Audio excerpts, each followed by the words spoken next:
তারপরে এই যে সীমান্ত এলাকা শেখ হাসিনার পালাতে বর্ডারে বিএসএফ ঘন ঘন যুদ্ধ দিয়ে যাচ্ছে এবং আমাদের মগলাটের সীমান্ত এলাকায় ব্রিজটা ইন্ডিয়ান পড়ে গেছে। সেই ব্রিজের উপরে এরা 8 দিন 24 ঘন্টা ডিউটি করছে। আগে মনে করেন সীমান্ত এলাকা গরিব মানুষ দুই আনা ঘাস কাটছি, এখন মনে করেন আমরা যাইতে পারি না।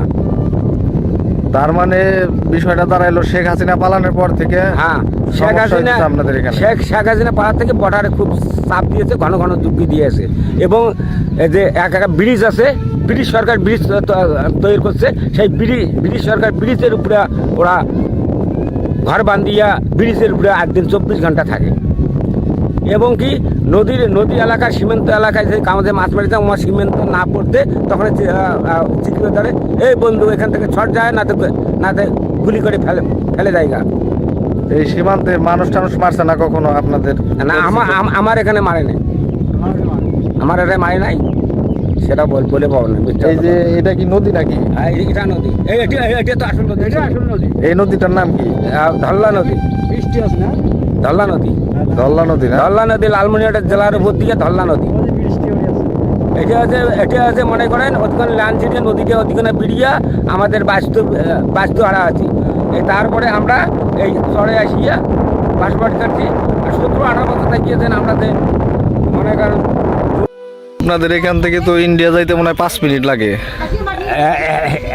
5 মিনিট লাগে না, 3 মিনিট লাগে।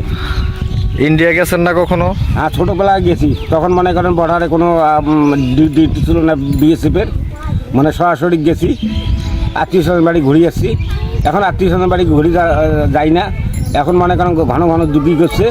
এখন মনে করেন ওরা বসে থাকে এখানে সীমান্ত এলাকার জেলে ইন্ডিয়ান নাগরিক আছে, আমরা মনে করেন হাট বাজার যায়, আইডেন্টি কার্ড ওখানে জমা দেয়, জমা দিয়ে খরচ করে ব্যাগ চেকিং করে এরা আসিয়া ঘুমায়। ইন্ডিয়ায় আপনার কে কে থাকে? আমাদের মনে করেন একে সেই ব্রিটিশ আমলে আমার মাসি ছিল, মনে করেন বিয়ে দিয়েছে, তখন তো হিন্দুস্তান পাকিস্তান না ছিল, ব্রিটিশ আমলে। এখন তো তারা মরে গেছে, তাদের সবা পোয়ার নাতিপুতি আছে, এগুলোর বাড়ি গেছি, মানে ওগুলোর বাড়ি গেছে। আর নিজস্ব আমার মনে করেন বোন বাঙনি সবাই আমাদের বাংলাদেশের নাগরিক। এখন যাওয়া যায় না, এখন কোনো আত্মীয় করি কোনো তো লাভ নেই। তারা কখনো আসছে না আপনার বাসায়? ইন্ডিয়া যে আপনার আত্মীয় ছিল? হ্যাঁ, যখন আমার মা বাবা ছিল, যখন মনে বর্ডার চাপনা ছিল, তখন আসছে গেছে। এখন মনে করেন এইরকম দেখিয়া আমরাও যেতে পারি না, আমাদের মনে করেন খালা বেটির বোনের সব হওয়া ভাগ্নির ঘরে এরাও আসতে পারে না। ইন্ডিয়া যায় কখনো বাজার টাজার করছেন? হ্যাঁ, বাজার করছি, দিনাটা গেছি, গিজাল্লাও গেছি, এগুলো মনে করেন গেছি। হিন্দুর ঘরে পূজা লাগছে, পুজো দেখার জন্য গেছি, কালী পূজা, মনে করেন দেব পূজা, তারপরে তোমার পূজা দেখতে গেছি। ওরা কি মাঝে মধ্যে আসছে আপনাদের এখানে?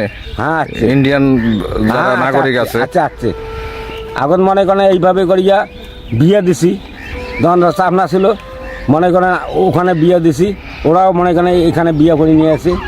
চাপ কৃষির পদ্ধতিতে বাংলাদেশের আর ভারতের সঙ্গে তাহলে আত্মীয় স্বজন আমরা বাদ দিয়ে দিছি।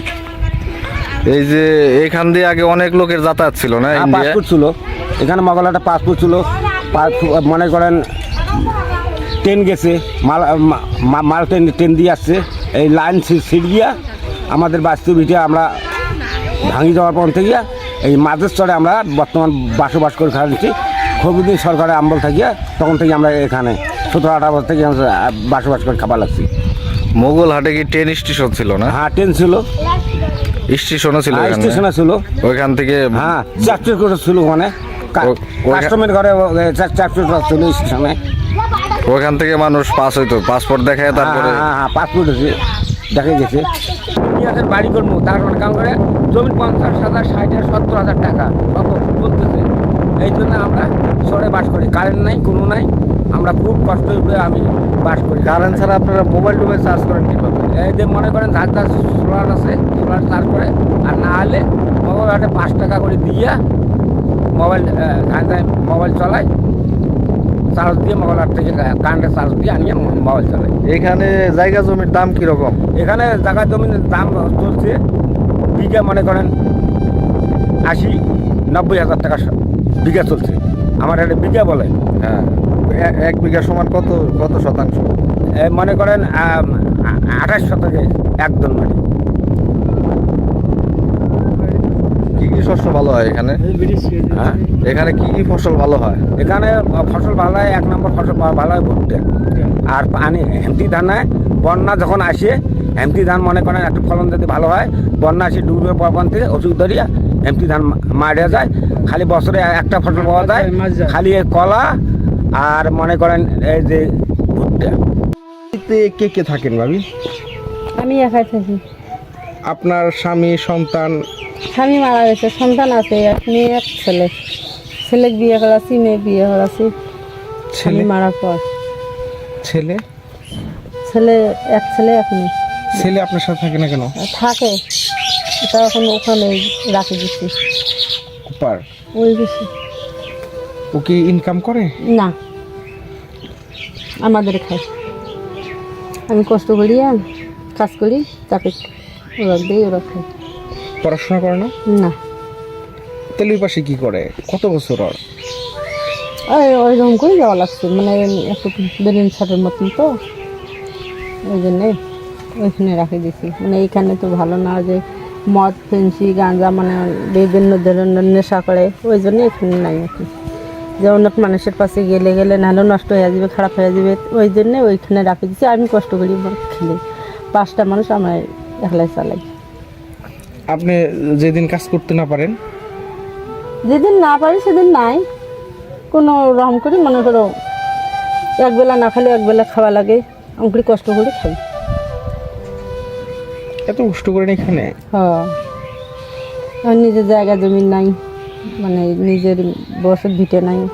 এখন যখনই আমার বিয়ে হয়েছে তখন থেকে আমি ওই মানুষের মাটিতে আছি। এখন থেকে আর কোথাও যাইনি, বাবার বাড়িও যাইনি, এখানে কষ্ট করি আর জীবন কাটাইতেছি। মানুষের ক্ষেত্রে খামারে কাজের জন্য যখন আপনাদের ডাকে না, তখন? যখন ডাকে তখন যাই, যখন না ডাকে তখন আর কি নাই, তখন বাড়িতে বসে থাকা লাগে। মানে একবেলা 2 বেলার খবর রাখি, একবেলায় চালা লাগে, এরকম করে দিন কাটাতেছি। এখন মাথার উপরে ছাতি না থাকলে কেউ তো কাকু তো ধরা দিবে না। আজকাল তো মানে অত সব সবাই উঠে, আমার তো অত সব নাই।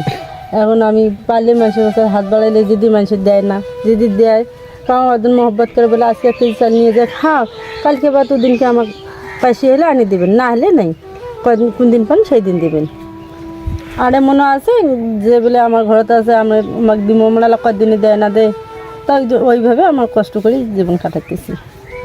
এত কষ্ট করেন তাই? হ্যাঁ, কি করি, যা বর্তমান দাঁড়াচ্ছি আবাসনে, আবাসনে যা দাঁড়াচ্ছি, আর নদী নালা সম্পূর্ণ ভেঙে নিয়ে আসে। কি করি এখন, মানুষের কাজ কামাই করে খাইতেছি আর কি।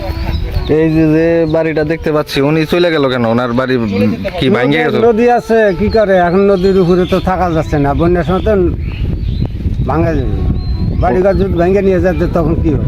আপনার বাড়িটাও তো দেখছি নিরাপদে নাই, রিস্কের মধ্যে আছে। হ্যাঁ, আমাদের বাড়িও তো মনে করে যে একবারে কিসের মধ্যেই আছে আর কি। ভাঙে গেলে কোথায় যাবেন এরপরে? আর ভেঙে গেলে এখন কোথায় যায় বাবা রে, এখন যদি চাড়ি ওঠে তাহলে ওইখানে তো দাঁড়ানো হবে, না হলে তো উপায় নাই তো। এত রিস্ক নিয়ে আপনারা চরে থাকেন কেন? এখন কি করবো বাবা, টাকা পয়সা নাই, আলো জমা জমিতে কিনবে এই বুদ্ধিটা তো নাই। এই জমিটা কি আপনাদের কেনা না? না, এই জমিটা তো আমার না, এই জমিটা আর একজনকার। তিনি এইখানে থেকে ভাঙ্গে ওই চরের মধ্যে গেছে, অনেকজন জমা জমিন আছে ওইখানে গেছে। ওনার কি কোনো টাকা পয়সা দেওয়া লাগে নাকি? না না, ওনার কোনো টাকা পয়সা দেওয়া লাগে না, আমরা ওদের কাজ কামাই করতেছি আর কি। আপনি কি চাষাবাদও করেন? হ্যাঁ, চাষাবাদ তো করি, কিন্তু বর্তমান মানুষের কাজ করতেছি রে বাবা, নিজের সয় সম্পদ নাই, কি করবো এখন, মানুষের কাজ করে। শহরের মানুষ আসলে কেমন আছে? শহরের মানুষ খুব কষ্ট পড়ি আছে আর কি। শহরের মানুষ সুখ আছে, শহরের মানুষের কোনো সুখ শান্তি নেই। আপনারা অসুখ বিসুখ হলে কোথায় যান? ওই যাওয়া লাগে লালমনিহাট, মোগলহাট। শহরের মানুষ তো ভাই এখন রৌদ্রে পুড়ে ছাই হয়ে যাবে গরমের জন্যে। খুবই সমস্যায় আছে নাকি? সমস্যা থাকবেই এখানে, চরের জীবনযাপন কষ্টের রে ভাই। তাইলে আপনারা চরে থাকেন কেন? চেষ্টা করতেছি ভবিষ্যতে। এখন ওইদিকে তো জমি কেনার সত্ত্ব লাগবে, 1 শতক জমির দাম 60,000, 70-80,000 টাকা। এখানে কেনার মতো সত্ত্ব থাকলে তো আমরা সবাই চলে যেত। শুধু টাকার সমস্যার জন্য আপনারা একটা ভালো একটা বাসস্থান করতে পারতেছেন না? জি, আগে তো নদীর সব ভাঙে গেছে। এখানে কতগুলা পরিবার বসবাস করতেছে? এখনো আমরা এইটুকু আছি 40-45 ঘর, আবার দক্ষিণে আছে 40-45। দক্ষিণের ওই চরটার নাম কি? এই যে ওটা খারুয়া পড়ে। ভাই বাড়ি ঢাকার? আমার ভাবির ভাই। এটা কি নতুন উঠাইতেছেন নাকি? না, পুরান বাড়ি। এইরকম অবস্থা কেন? নদী ভাঙে এরকম অবস্থা। আগে কোথায় ছিল? ওই যে মাঝের নদী ছিল। মাঝের নদী থেকে এখানে এনে করছেন না? কয়বার ভাঙছে এরকম বাড়ি? 7-8 বার। কি এত বারবার ভাঙে, তারপরে আপনারা উপার যায় বাড়ি করেন না কেন? ওপারে জমি কেনার টাকা না হলে। এই টাকার সমস্যার জন্য ওই পারে থাকতে পারতেছেন না? হ্যাঁ। চরের মানুষ কি শান্তিতে আছে নাকি ভাই? না ভাই, শান্তিতে নাই। কি কি সমস্যা চরে ভাই? মেলা সমস্যা ভাই। বলেন। এই যে বালু বাড়ির থাকা লাগায়, কি কষ্ট। গরু ছাগল নিয়ে বেড়াও খুব কষ্ট। গরমের সময় ফ্যান নাই, কারেন্টের কোনো আমাদের তো ব্যবস্থাই নেই। কখনো আপনাদের বাড়ি কি ভাঙ্গে নদীতে পড়ে গেছে, এরকম হয়েছে কখনো? পানি যায়, আমাদের জিনিসপাতি যা জেলে সারবার পাই, জেলে পাই না হলে চলে যায়। আপনি কি কাজ করেন? আমরা এই কৃষিকাজ করি। জমি আছে কতটুকু আপনার? চাষাবাদ করেন জমি কতটুকু? নাই ভাই, আমার নিজস্ব জমি সব নদীর। তাহলে অন্যের জমি চাষাবাদ করেন? হ্যাঁ। কি কি ফসল ভালো হয় চরে? ভুট্টা আর তামাক, এগুলো হয়। এই দুইটা ফসলই হয় চরে? হুম। বাদাম টাদাম হয় না? বাদাম হয়। গরু টরু পালন করেন নাকি? হ্যাঁ, গরু পালন করি। গরু আছে কয়টা আপনার? আমার গরু আছে ভাই একটা। একটা?